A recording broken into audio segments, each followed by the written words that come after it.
This next story shows the power of synchronicity. It's from a chapter called How I Met My Beshert on the Dance Floor. A handsome man in a magenta wool sweater and black jeans crashed the end-of-semester party at Columbia Business School on December 4th, 1983. His enormous aviator glasses were made of clear acrylic, which gave him a cool downtown artist vibe. I'd never seen him before, so I asked him to dance. I was dating someone, but at that point in our relationship, we were just going through the motions, and this guy looked interesting. He looked slightly surprised, smiled, and said, "Sure." Attempting conversation, we shouted over the pulsating disco music blaring from oversized speakers. "My name's Lisa. I'm Jacob. I've never seen you at the B School before. I'm getting a master's in architecture. Our building sits diagonally across the way from yours hall."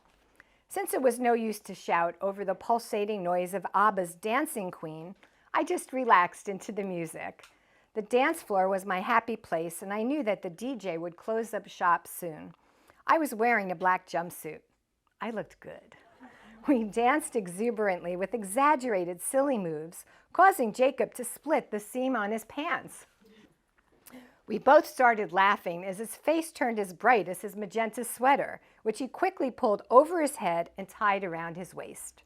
When the music ended, Jacob put his arm around my shoulder. "Thanks for asking me to dance," he said. "It was fun to break from final projects and embarrass myself on the dance floor." I looked up at his smiling face and asked, "Can you walk me to my apartment building since it's 1 o'clock in the morning?" He smiled easily and said, "Sure, I live on 119th Street. I was surprised. "Me too." Then Jacob continued, "I live in Butler Hall." "So do I. I live in 6D. I live in 6F. This wild coincidence that we were neighbors across the hall was only the beginning. Jacob walked me home, and I asked him if he wanted to see my apartment. My tiny space was bursting with color. I had several Marimekko prints of rainbows and flowers adorning the walls, with books and mementos filling the built-in bookshelves on either side of the window. My spider plants were expanding their shoots well beyond their brightly colored pots. I didn't show him my bedroom. "Your apartment is so cheerful, I like it," Jacob said. "I've never seen an architect's apartment," I replied. "Does your place look like those glossy homes featured in those beautiful architectural magazines?" He laughed and said, "Hardly. It looks like a graduate student who spends 12 hours a day at his drafting table on campus and comes back to his apartment to sleep."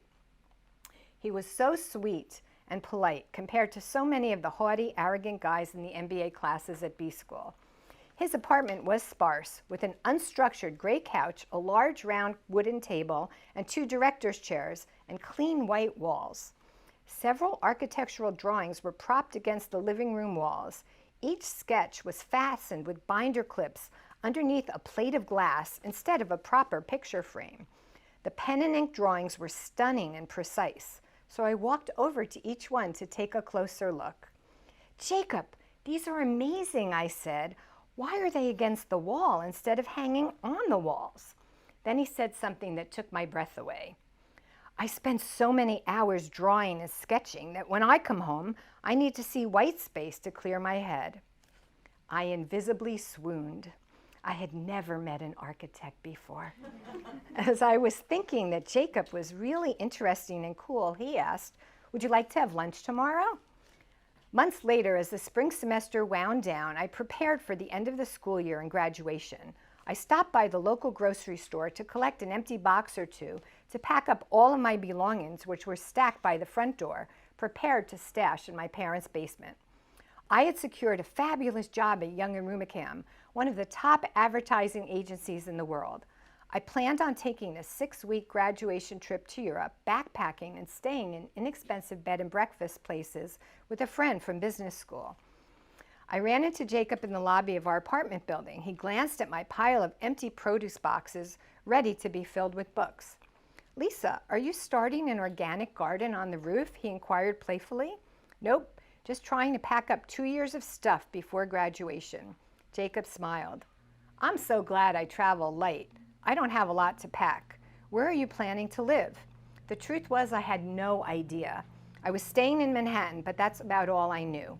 "Why don't we look for apartments together?" he proposed, and then blushed slightly as he clarified. Look together for separate apartments, I mean. For the next few weeks, we scoured apartment listings in search of 2 large studios or 2 small one-bedroom apartments. Jacob drove us around Manhattan in a brown Oldsmobile without air conditioning as we looked at apartments that sounded much more appealing in the real estate listings than they appeared in real life.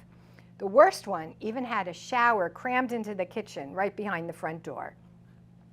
Everywhere we went, people assumed that we were engaged or already married. Nope, we're just friends, we would reply quickly. We're looking for 2 separate apartments. 14 months later, we were married and became roommates instead of neighbors.